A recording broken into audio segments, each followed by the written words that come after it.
Hello friends, welcome to Pro Talent and I'm Nitin Parmar. My dear students, today we are going to talk about some important current affair issues. Current affair के अंदर आज हम चार महत्वपूर्ण मुद्दों के ऊपर बात करने वाले हैं. One, I am going to talk about India और जापान की जो समिट हुई है, मतलब जापान के प्राइम मिनिस्टर यू से फूमियो किशिडा साहब जब यू से इंडिया आए थे, तो इंडिया और उनके बीच में क्या यू से डिस्कशन हुआ, क्या इंपॉर्टेंट यू से डिसीजंस हुए, उन्होंने किस तरीके के इन्वेस्टमेंट करे, उसके ऊपर हम बात करेंगे. At the same time we will be talking about French president का एक महत्वपूर्ण statement related to this Russia और यूक्रेन का क्या कंक्लूजन होगा, रशिया यूक्रेन की लड़ाई में क्या कंक्लूजन होगा, उसके ऊपर हम बात करेंगे. हम तीसरे मुद्दे पे आएंगे जहां पे हम ये डिस्कस करेंगे कि क्या कॉन्स्टिट्यूशनल बॉडीज है, क्योंकि अभी recently national Commission for Scheduled tribe के बारे में कुछ महत्वपूर्ण पॉइंट आया और दो जज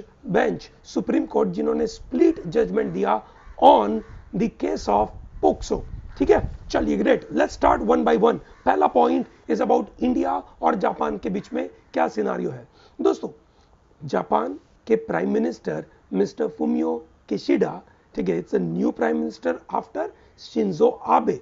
शिंजो आबे की जब तबीयत अच्छी नहीं रही थी, हेल्थ रीजंस की वजह से उन्होंने रिजाइन किया था. ठीक है, तो उनके बाद ये फूमियो किशिडा साहब आए. इंडिया और जापान के बीच में काफी अच्छा रिलेशनशिप है. आपको पता होगा दैट जापान और India has more than 70 years of a kind of diplomatic relationship. Bharat के 75th से अमृत महोत्सव, जो इंडिपेंडेंस का अमृत महोत्सव मनाते हैं, उस समय पे जापान के साथ इस तरीके का relationship plays a very important role. ठीक है दोस्तों, मोदी साहब ने जापान की तरफ से जो एक सपोर्ट, कल्चरल सपोर्ट जो दिया गया था, उसके ऊपर उन्होंने एक अच्छा सा इनॉग्रेशन किया इन अहमदाबाद में, जहां पे जेन गार्डन और काइजन एकेडमी अहमदाबाद में इन्होंने इनॉग्रेट करी. जापान ने भारत में 3.2 लाख करोड़ रुपए का इन्वेस्टमेंट करने का वादा किया फॉर द नेक्स्ट 5 ईयर. आपको याद होगा जापान की तरफ से we are doing this bullet train, ठीक है, जिसको नाम दिया गया है Mumbai Ahmedabad high speed railway. ठीक है, वहां पे उन्होंने बहुत अच्छी तरीके से इन्वेस्टमेंट किया.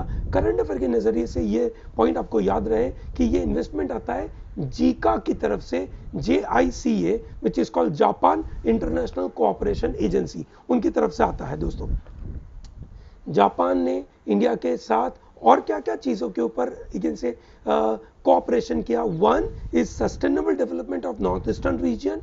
ठीक है, नॉर्थ ईस्टर्न रीजन के जो लोग हैं उनके डेवलपमेंट के लिए और वहां पे एनवायरनमेंट के सस्टेनेबल डेवलपमेंट के लिए उन्होंने मेहनत करी. ठीक है, उन्होंने, इंडिया ने उनके साथ कोऑपरेशन किया. साइबर सिक्योरिटी के ऊपर भी एक अग्रीमेंट हुआ. सिमिलरली क्लीन एनर्जी के ऊपर एक अग्रीमेंट हुआ. ठीक है दोस्तों, ये ध्यान रहे इंडिया और जापान दोनों कॉड के मेंबर है. You know Quad? Yes, Quad is a member of 4 nation, that is USA, Australia, Japan and India. ये 4 ग्रुप ऑफ नेशंस के अंदर इंडिया उसका पार्ट है. ठीक है दोस्तों, ये कॉड किस लिए बनाया गया? कॉड इसलिए बनाया गया कि भैया चाइना का एक बड़ा दारोमदार, एक बड़ा पावर क्रिएट हो रहा था in the Asian Pacific region, majorly in the Pacific Ocean. So उस पैसिफिक, इंडो पैसिफिक ओशन के ऊपर जो चाइना का दबदबा बढ़ रहा था, उसके सामने लड़ाई करने के लिए ये 4 कंट्री से बोला कि हम साथ में मिलकर काम करेंगे. ठीक है, that is what the cod is. Okay, so दोस्तों, कॉड की जो अगली मीटिंग होने वाली है टोक्यो में होने वाली है, जहां पे प्राइम मिनिस्टर मिस्टर मोदी को से इनवाइट किया गया है. दोस्तों, जब ये दो से कंट्रीज के प्राइम मिनिस्टर एक साथ मिलते हैं, तो जो भी उस समय पे बड़े बड़े से इंटरनेशनल इश्यूज होते हैं, उसके ऊपर भी डिस्कशन होता होगा. ये सनो, जैसे नंबर 1 यूक्रेन के बारे में जो डिस्कशन हुआ, वहां पे उन्होंने, दोनों कंट्रीज ने बोला that it is a very serious concern with respect to the Russia's invasion to Ukraine. We need to bring peaceful solution, ऐसा उन दोनों ने बातें करी. सिमिलरली इंडिया ने अपना मुद्दा रख दिया वहां पे. क्या मुद्दा रखा? चाइना का जो इन्वेजन हो रहा है लद्दाख के अंदर, ठीक है, हमने वहां पे अपना मुद्दा रख दिया कि भैया दिस इज नॉट डन. ठीक है, जापान का सपोर्ट मांगने की कोशिश करी. जापान का भी दुश्मन चाइना. ठीक है, इंडिया का भी दुश्मन चाइना, हावेवर दुश्मन वर्ड नहीं बोलना चाहिए, ठीक है, पर दोनों का एक एडवर्सरी है, ठीक है, क्योंकि चाइना इंडिया में लद्दाख और अरुणाचल प्रदेश में अपना एक से एग्रेशन दिखा रहा है, तो वहां जापान के साथ चाइना का एक ईस्ट चाइना सी और साउथ चाइना सी के अंदर चाइना कुछ आइलैंड अपने हाथ में लेने की कोशिश कर रहा है, ये सुनो। सो दोनों कंट्रीज के बीच में China is a common denominator और इसके बारे में बात हुई। However, few other you can say countries जिसके बारे में बात हुई, that is अफगानिस्तान। अफगानिस्तान का मुद्दा यूक्रेन की वजह से बहुत सारे लोग भूल चुके हैं, ठीक है, they are not talking about it, so it's a good time to talk about कि भाई काफी समय हो गया और तालिबान अभी भी अफगानिस्तान में बैठा हुआ है और उसको कोई किसी ने रिकॉग्नाइज नहीं किया है, तो अफगानिस्तान का क्या सिचुएशन होना चाहिए। दोनों कंट्रीज के पीएम ने उसके ऊपर बात करी, प्राइमरली टेररिज्म के नजरिए से बात करना तो बनता ही है। सिमिलरली जापान ने नॉर्थ कोरिया का मुद्दा उठाया, क्योंकि नॉर्थ कोरिया मिसाइल टेस्टिंग करता है और बड़ा वायलेशन कर रहा है इंटरनेशनल रिजिम के नजरिए से, तो उसके बारे में बात हुई। म्यांमार के बारे में बात हुई, क्योंकि म्यांमार के अंदर भी एक मिलिट्री कू के बाद फरवरी 2021 के बाद अभी तक मिलिट्री जनता वहां पे राज कर रही है, वहां पे डेमोक्रेसी एस्टेब्लिश हो नहीं पा रही है, और उसके बारे में उन्होंने बातें करी। I hope it is very clear to everyone. Great दोस्तों, कमेंट सेक्शन में मुझे बता दीजिए कि जापान का कैपिटल क्या है, जापान की करेंसी कौन सी है, जल्दी बता दीजिए। अब आते हैं अगले मुद्दे के ऊपर। फ्रांस के प्रेसिडेंट इमैनुअल मैक्रोन ने मजेदार सा मुद्दा उठाया। उन्होंने कहा कि what will be the end, what will be the solution of the scenario with respect to the Russia and Ukraine. सब लोग उसके बारे में बात कर रहे हैं। आपको याद होगा, in one of the read it right module I discussed about, you can say there has to be a buffer zone between the land power and the sea power. Okay, what is the land power? Which is Europe, that is Eurasia region, Europe and the Asia region, and the sea power lies with America, that's a Pacific region.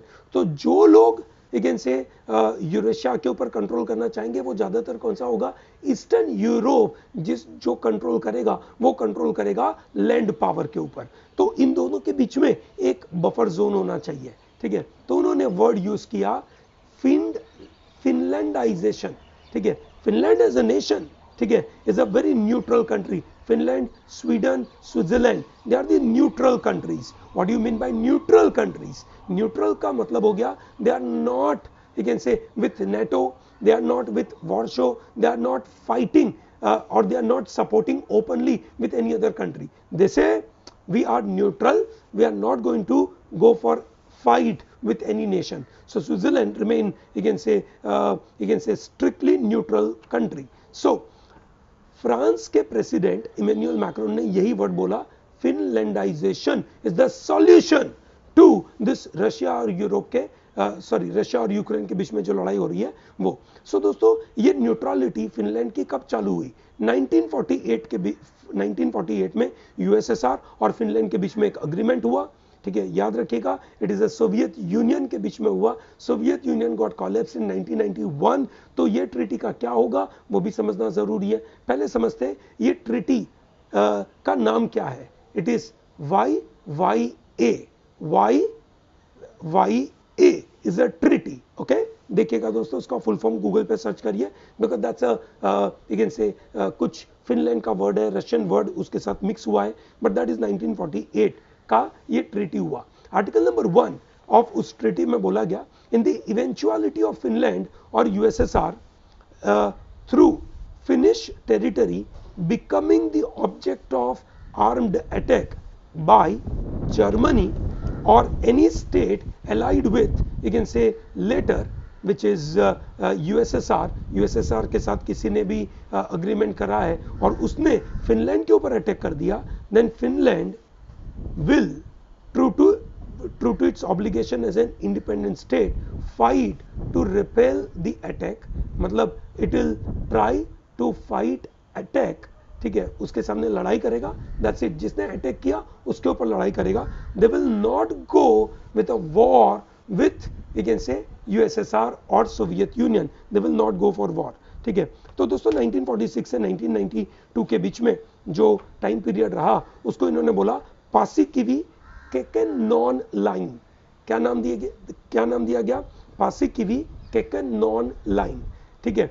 तो उसके मुताबिक ये समय चला। 1991 में USSR was broken into 15 different countries. So 92 में इन्होंने एक नया अग्रीमेंट साइन किया। इस नए अग्रीमेंट के द्वारा Finland is being protected, Finland is being protected by Russia, ठीक है। फिनलैंड ने कभी भी नेटो नहीं ज्वाइन किया, फिनलैंड ने कभी भी यूरोपियन मिलिट्री पावर ज्वाइन नहीं किया, it did not even join the Warsaw Pact, it did not even join Marshall Plan. You know what is Marshall Plan? Marshall Plan is a plan by USA. It was sponsored by USA. क्योंकि world war 2 के बाद पूरा Europe तहस नहस हो गया था, ठीक है। और उन यूरोपियन कंट्रीज के अंदर उन कंट्रीज का डेवलपमेंट के लिए, वहाँ पे जो जनता डिस्प्लेस हुई थी उनको सपोर्ट करने के लिए इस तरीके का एक मार्शल प्लान लगाया गया था। उसमें भी फिनलैंड ज्वाइन नहीं किया था, ठीक है। तो ये महत्वपूर्ण मुद्दा बन रहा है कि फिनलैंड जैसा न्यूट्रल स्टैंड किसको लेना पड़ेगा? Ukraine, and Ukraine will become that buffer zone, ऐसा बात हो रहा है, which is where the solution is coming, ऐसा सब लोग बोलने की कोशिश कर रहे हैं। Great, we come to a next event for us which is called National Commission for Scheduled Tribe. दोस्तों न्यूज में इसलिए था क्योंकि National Commission for Scheduled Tribe ने पिछले 4 साल में पार्लियामेंट में कोई भी रिपोर्ट पब्लिश नहीं करा। National Commission for Scheduled tribe is a constitutional body. 89th amendment के द्वारा article number 338A was introduced. Remember, 89th amendment के द्वारा article number you can say 338A was introduced, and thereby this became constitutional body. दोस्तों, what do you mean by constitutional bodies? Any bodies which are defined in the constitution through a particular article, they become constitutional bodies. What are statutory body? Statutory bodies are those bodies which are developed through statutes. They are developed through a particular act. They are not developed through a particular constitution's article. Okay, I hope it is very clear to everyone. ठीक है। So दोस्तों, national Commission for Scheduled Tribe ने कोई तरीके का काम किया नहीं है पिछले 4 साल में। It has become dysfunctional, and that is bad. Bad for whom? Bad for the scheduled tribe people to protect their rights. This body is not doing anything. ठीक है, this is not good.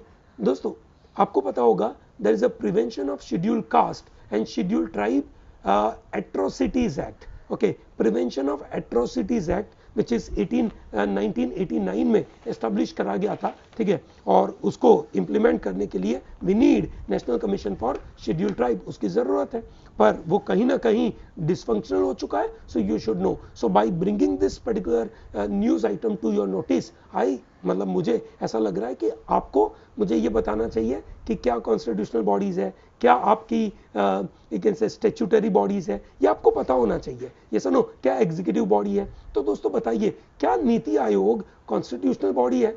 ठीक है। क्या दोस्तों national Commission for backward class is a constitutional body? If yes, ठीक है, तो कौन से आर्टिकल के द्वारा वो कॉन्स्टिट्यूशनल बॉडी बनाई गई है और कौन से अमेंडमेंट के द्वारा उसको इंट्रोड्यूस किया गया था? प्लीज बताइए, कमेंट सेक्शन में लिख दीजिए।